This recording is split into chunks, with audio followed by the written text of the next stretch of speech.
But he doesn't look like Bruce Willis. You're watching Beyond the Trailers review of Looper. I am one of many specialized assassins in our present called loopers. When criminal organizations in the future need someone gone, they zap him back to me, and I eliminate the target from the future. The only rule is never let your target escape, even if your target is you.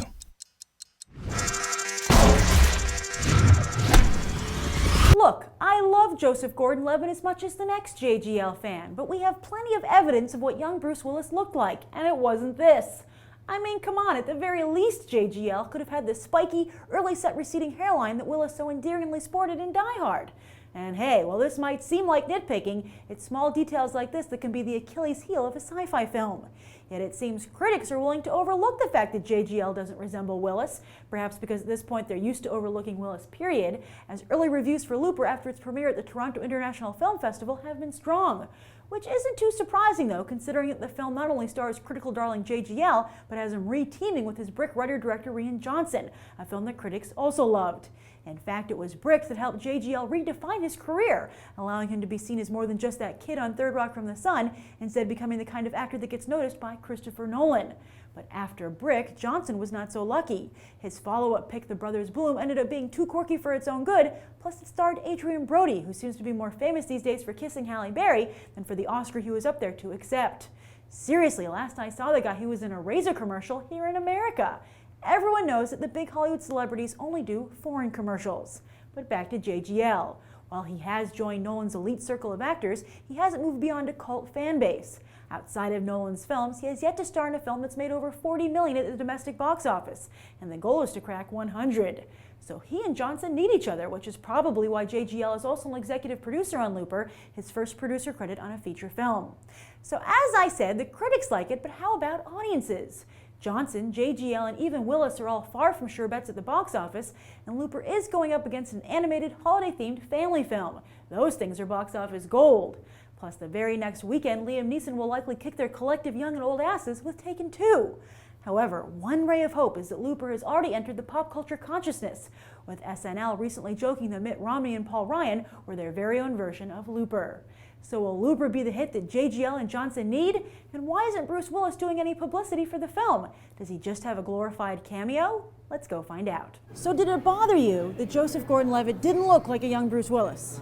Actually, I thought they did a pretty good job. Oh, really? I think with the little nose thing that Yeah. they did with him, absolutely. Oh, I think cool. that it made it more appealing, believable that him and Bruce Willis were actually the same person. Just the way he portrays the character of young Joe. I gotta keep remembering. Does he get all the mannerisms right? I mean, I don't think the hair really matches, but he has the squinting down. The only thing is the hair doesn't match, but you do notice that he tries to squint and do Yeah. the whole Bruce Willis attitude. Oh, but that's he great. did a good job. If you don't see Joseph Gordon-Levitt, do you still get the Joseph Gordon-Levitt experience? Yeah, absolutely. Yeah? How was he in the film? He was good. Yeah? That classic, I think that he always has a different style and like a suaveness to him. Mm-hmm. So I feel like he always implements that to every movie he makes. Well, let me ask you this. Since Joseph Gordon-Levitt had to be made up to look like Bruce Willis and not vice versa, who dominates? Whose movie is this? I would say it's his. It's his movie. Together, honestly. the combo? Yeah, I mean, both of them were very great, but this was Levitt's movie. It's his movie. Oh, yeah, Joseph Gordon-Levitt? Yeah. How was he? He was better than I thought he would be. What were you expecting? What was I expecting? I was expecting it to be more of a Bruce Willis film. What made you go and see it today?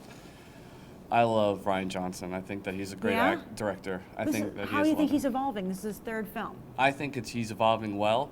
I feel like he's able to use his signature style with the push of how production companies give artists like directors and how they should represent their films. He's one of my favorite directors, so Oh, wow, I yeah. have faith in him. So. Well, speaking of Rian Johnson, this is his third film, and it's very different than anything he's ever done. Actually, still had a feel to his noir feel to Brick. So what's your favorite Rian Johnson movie at this point? Brick. Still Brick? Yeah. You can't top Brick. It dragged a little. I did check my email once. Ah. There should have been a little bit more of an explanation of like the future. Like I rather, it was very cut and dry. Bruce Willis, does he have a big role in the film? Because he hasn't really been doing any publicity. Yeah, he reminded me, I mean, he was in it more than his role in Pulp Fiction, but it reminded me of his role in Pulp Fiction. I feel like he tried emotionally, I guess, as much as he possibly could to implement how important it was for him. Yeah. But, you know, he did the best he could. He did the best he could. I mean, he's one of my favorite movies of all time. Bruce so- Willis? Yeah, Pulp Fiction. Oh, yeah, he's great. Oh, someone else just mentioned Pulp Fiction. That's interesting. I'm a diehard fan myself. Oh, excellent. Excellent. So what would you say to someone who was like, I don't know, this was like a Sci-Fi Channel movie? It's not a Sci-Fi Channel movie. How is it different? How is it better? Croctopus is a Sci-Fi Channel movie. I would say this had a lot of depth into it, especially with the protagonist, or I don't know, you would call him an anti-hero. The decisions he makes, that's the main point to this movie. So what would you give the movie on a 1 to 10? About a 7. A 7. I have to give it a 10. So as you can see, for the most part, even though Joseph Gordon-Levitt and Rian Johnson fans showed up, they weren't totally won over, still only giving the film an 8. I'm Grace Randolph reporting from Regal Ewok, and I hope you'll go beyond the trailer for these other top movies.